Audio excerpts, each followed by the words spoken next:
Welcome, dear viewer. I hope you are having a wonderful night. Tonight, I'll be telling some terrifyingly scary stories. I hope you are warm and ready. Let's begin.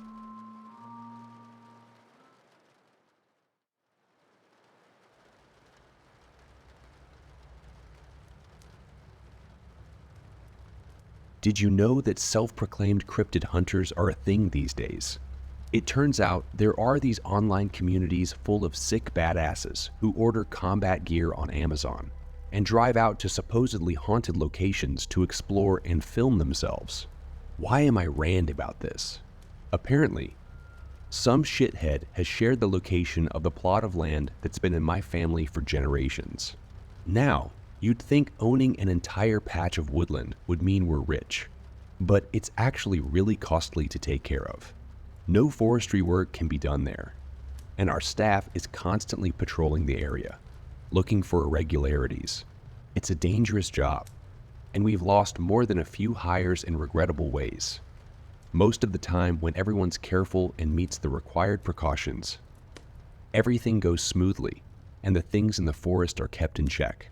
I wish we could just fence the perimeter and be done with it, but due to reasons too complicated to explain right now, that's not an option. Plus, it's pretty lonely out here. You'd have to drive off roads for half an hour to get here, so we normally don't have to deal with any unexpected visitors. There's a spot in my woods I frequent, a little clearing surrounded by tall trees and wild rose bushes. I always light a campfire there to sit by and relax. Right now, the ground is frozen over, and we've had a lot of snowfall, but I don't mind the chill. I do so love those pretty icicles hanging from the branches. The clearing is my refuge from everything. I'm not good with people, and day-to-day interactions exhaust me. So being by myself is something akin to an essential need of mine.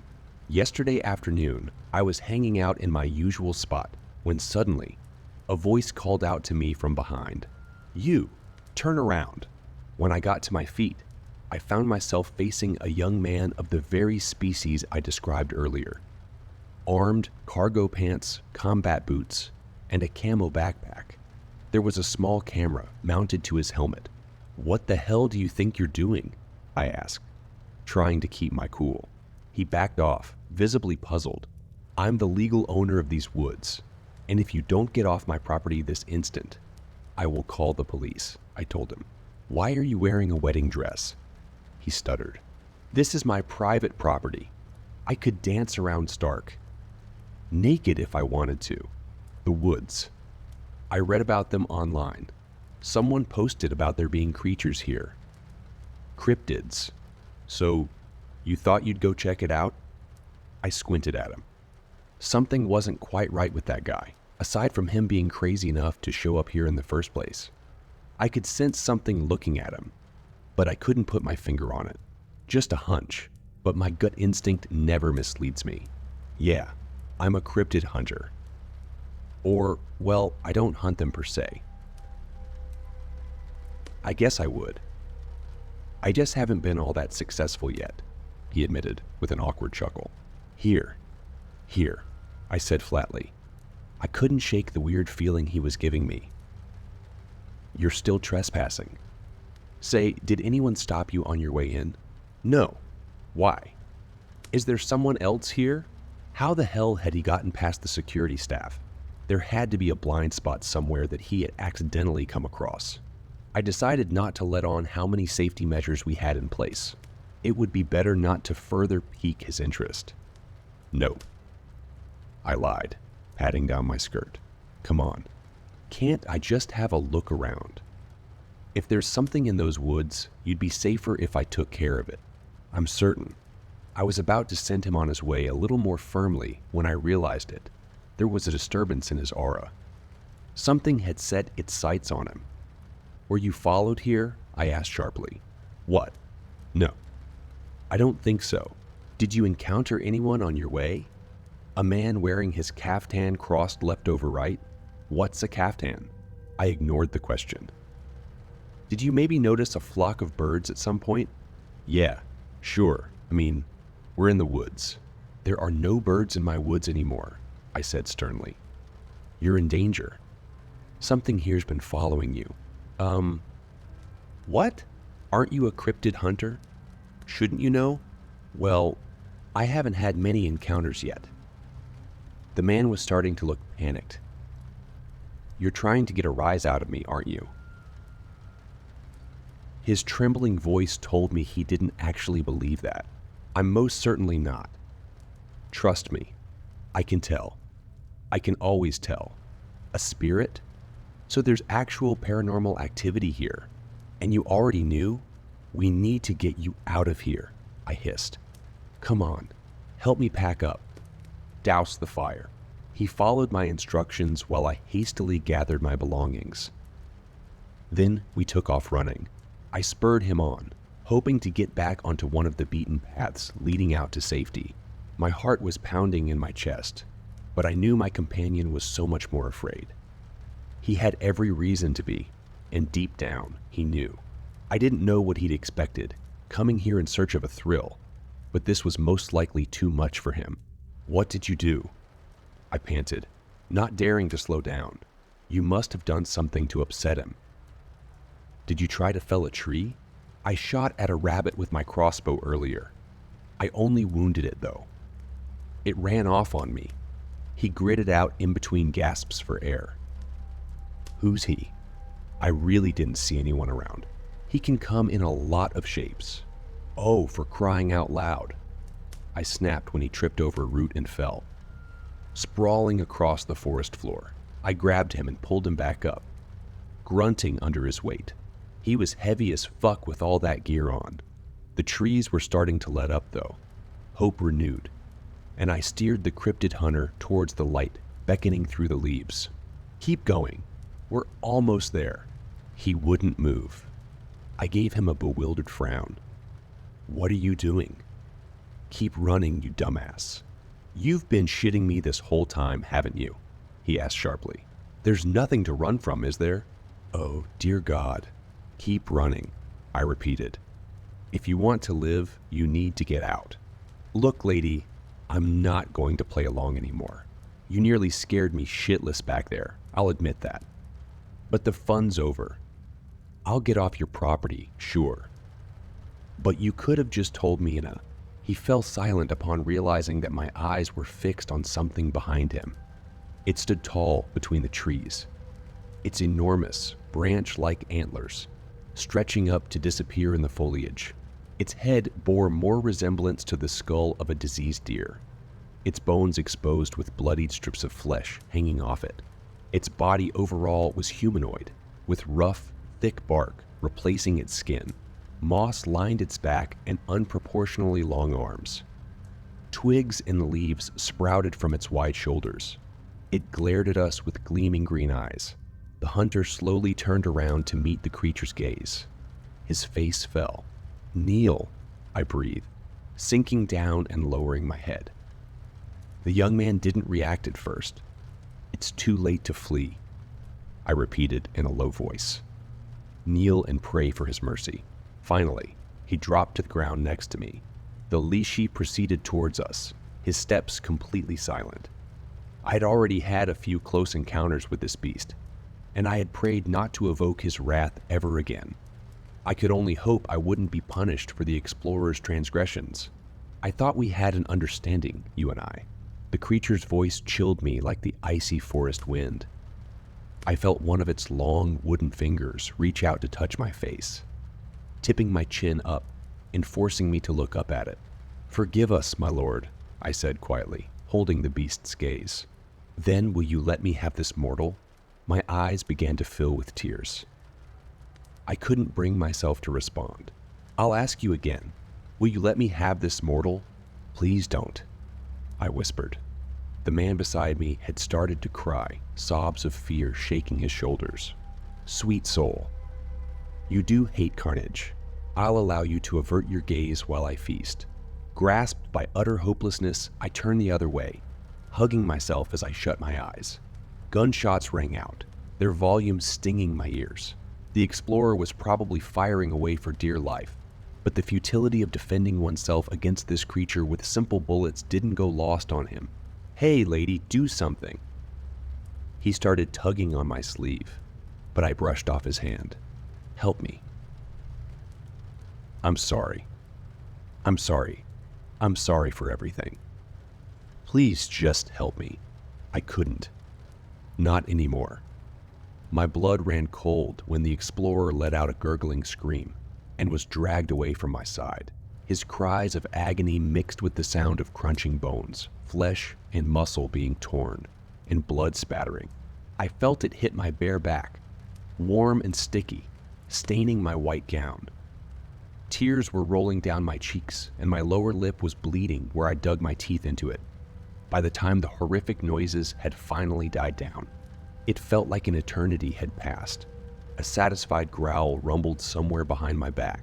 Be on your way now, darling, and don't bother my animals with your weeping. I left without looking back. At home, I turned on the shower to sit and cry beneath it. I tried to tell myself that this cryptid hunter wasn't a great loss to the world. But even if his hobby of choice had frankly been dumb and ill, conceived, he'd probably still been a normal guy despite it all. That's what I thought about while I went around my property, searching for traces of his entrance. I found his vehicle, a beat-up brown pickup truck, on the outskirts of the eastern side of the plot of land. I disposed of it discreetly. Poor guy. He'd only wanted to see some action, though it could be held against him that he'd never looked up what a leshy was. The first time I'd encountered the leashy, I knew what he, or rather it, was. My mother had warned me, telling me that while benevolent at times, he and those of his kind had a habit of stealing young women. I held her teachings dearly, and I still do, seeing as I actually inherited our land from her side of the family. She educated me about these grounds and the dangers within them. Even before she died, I would take long walks through the woodland, setting up camp here and there, and basically spending all my free time in them. Around the same time that I started wearing my wedding dress, I was taking a walk to check out the grounds after the first snowfall. A thin, delicate layer of pristine white covered the treetops and meadows, offering a beautiful sight. All was well until I spotted a figure approaching from beyond the tree line. I stopped in my tracks. Nobody was supposed to be wandering around here except for myself and my family's employees. So either this guy had gotten lost or he was one of the local entities. He drew nearer and nearer, stopping just a few feet ahead of me. Taking in his appearance, my heart sank. He was wearing a caftan crossed left over right. His bearded face bore little trace of emotion, and he was holding a large cudgel. When he spoke, it was in a deep, snarling voice with a Slavic accent. I've seen you in my woods before. You're the heiress, aren't you? Yes, sir, I pressed out, swallowing the lump in my throat. Then you must know who I am. Yes, sir. What am I to call you, heiress? I hesitated. I won't steal your name if you tell me, he said, as though he'd read my thoughts. I'm Fiona, I said breathlessly. You're very pretty. He tilted his head at me. I could love you if your eyes weren't so lifeless. He paused before shouldering the cudgel and walking onward. Send your mother my regards, he said over his shoulder as he passed me. Throughout our time as owners of the woods, the leshy has lured quite a few of our security staff members into traps. He'd lead them astray. They'd get lost in the woods, and we'd find them drowning in the lake sometime later. He did bring back my father's dog when it ran off that one time, though.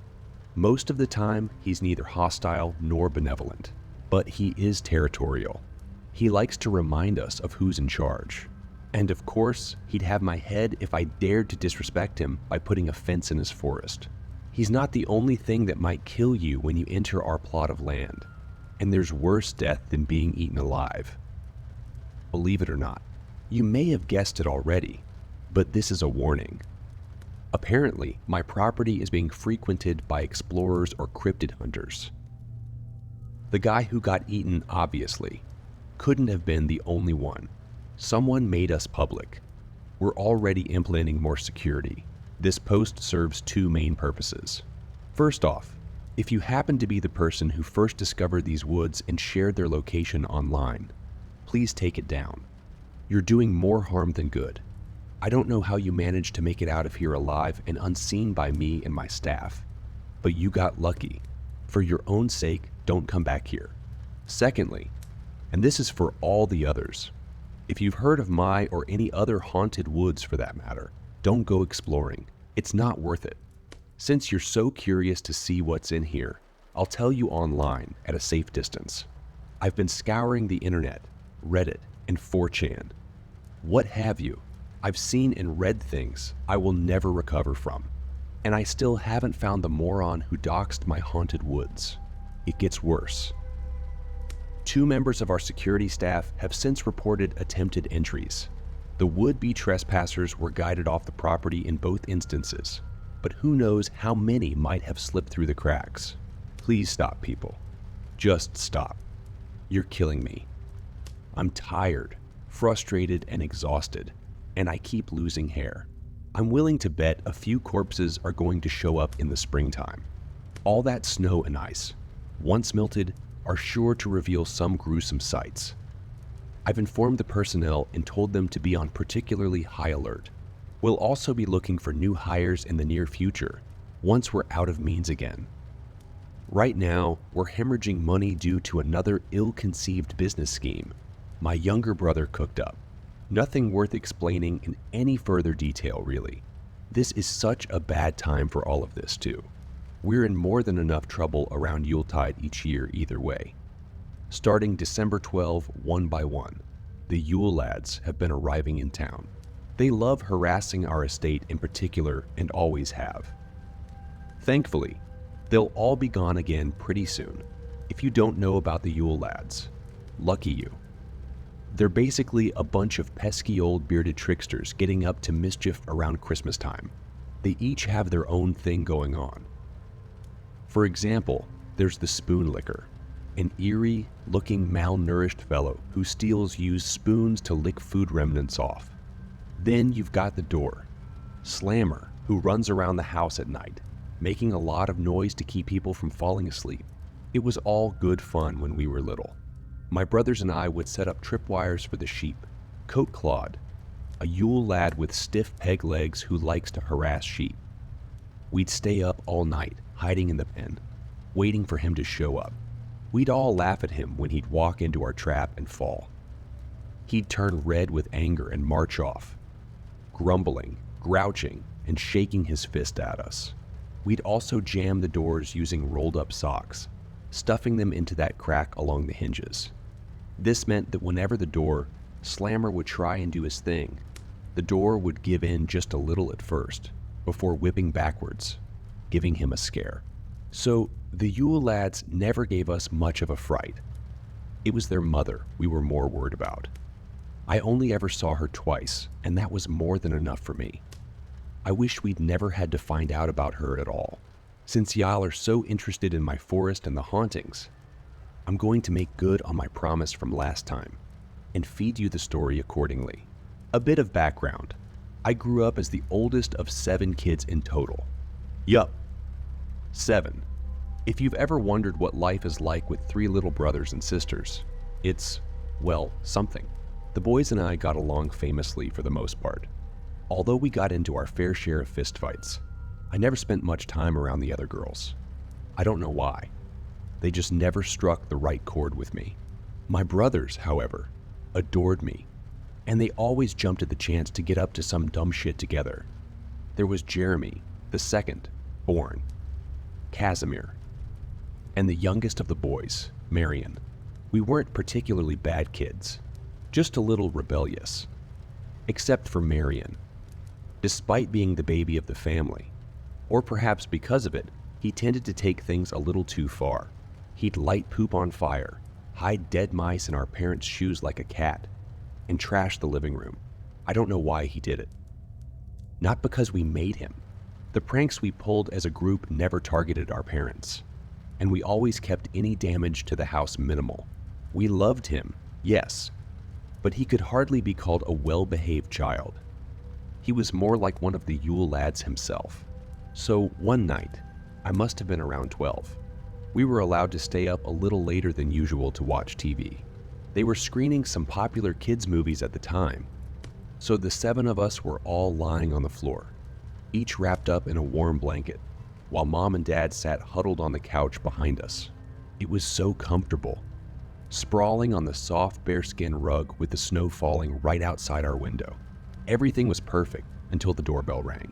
I instantly jumped to my feet.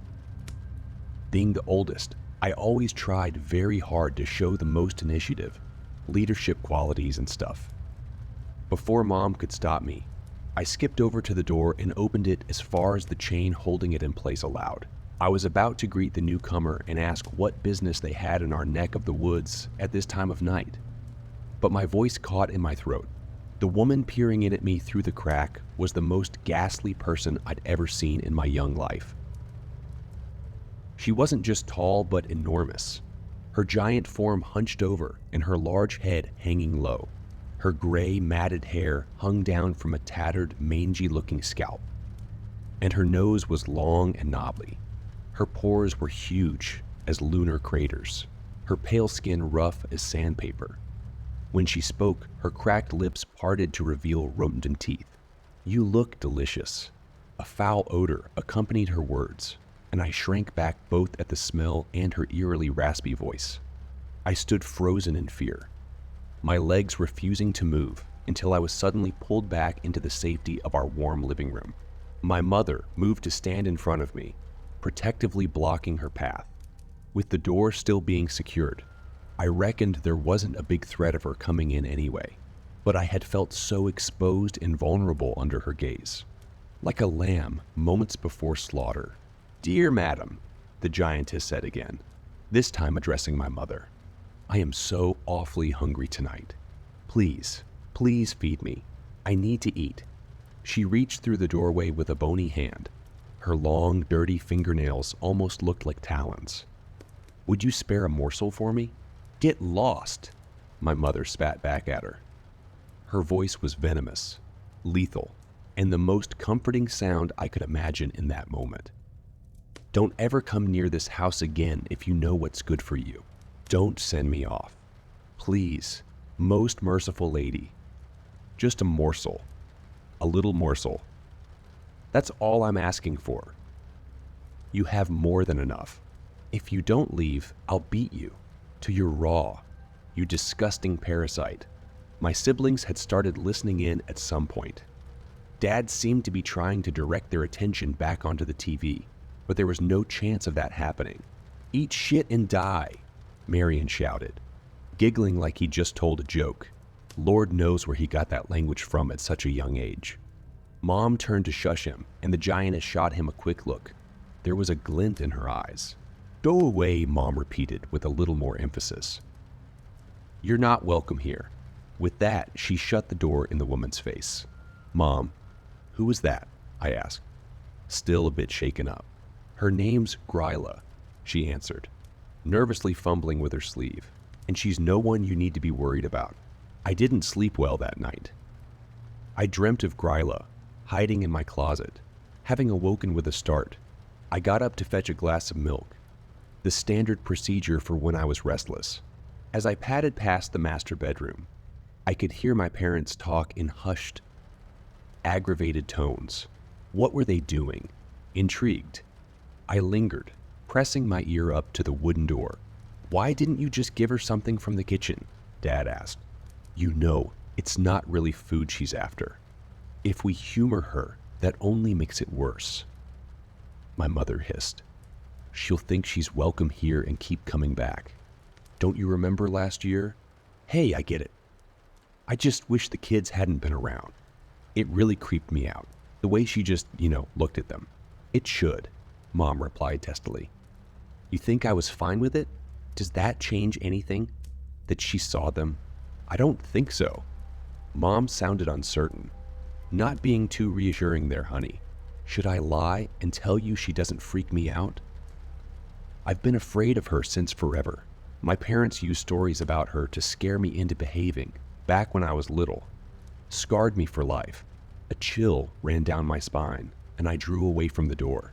Sneaking down the corridor back towards my own bedroom, I was acutely aware of every little sound I made. The slapping of my naked feet on the carpeted floor, and the beating of my heart both seemed to be amplified to an unnatural volume. I wanted nothing more than to find myself in the presumed safety of my sheets again, hiding under my blanket until daybreak. That's when I heard something, a tiny, muffled little grunt coming from Marion's room at the very end of the hallway. I stopped in my tracks, not daring to move a muscle. What was that sound? Had I misheard? Pulse thrumming in my ears, I stood and listened, still as a statue. There it was again, a dull thud, followed by a stifled whimper. I had to go and check it out.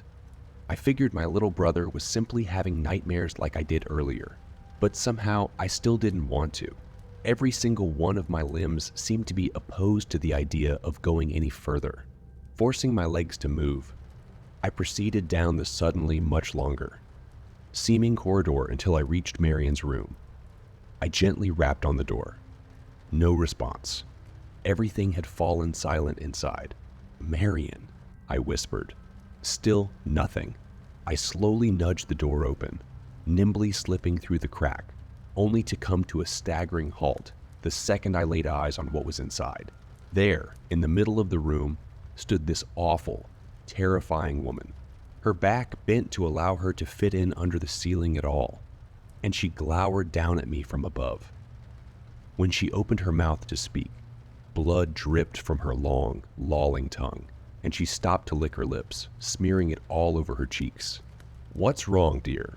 With that, she raised her hand, and before I could even fully process what I was seeing, I was already screaming. Her long, gnarled fingers were holding up my little brother's severed head by the hair.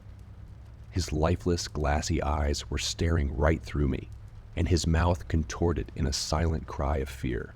Cackling, Gryla dropped her head onto the floor and dove to worm her way through the open window. I saw her running through the snow outside in the direction of the woods, her dirty gray shawl trailing after her, and her laughter lingering in the chilly winter air. When my parents came storming in mere seconds later, my mother broke down instantly. Her wails of shock and of grief, loss, and heartbreak were more harrowing than the voice of the giantess. I fell into my father's open arms, pressing myself against him as my body was shaken by sobs. We shut and locked the door behind us to keep the other kids from coming in and seeing what was left of Marion. For a while, it was all we could do to sit and weep, all huddled up in a large, shivering pile. None of us got up, not even to close the window through which the cold wind was blowing in. Christmas time was never quite as much fun after that. No one ever set foot into Marion's room again. We buried his head out in the yard, then barricaded his chamber from the outside. That was it. Suddenly, my parents were without a child, and I was without my little brother. A life had been erased, with nothing anyone could do about it. Each member of the family had a fresh wound that couldn't be healed except through time.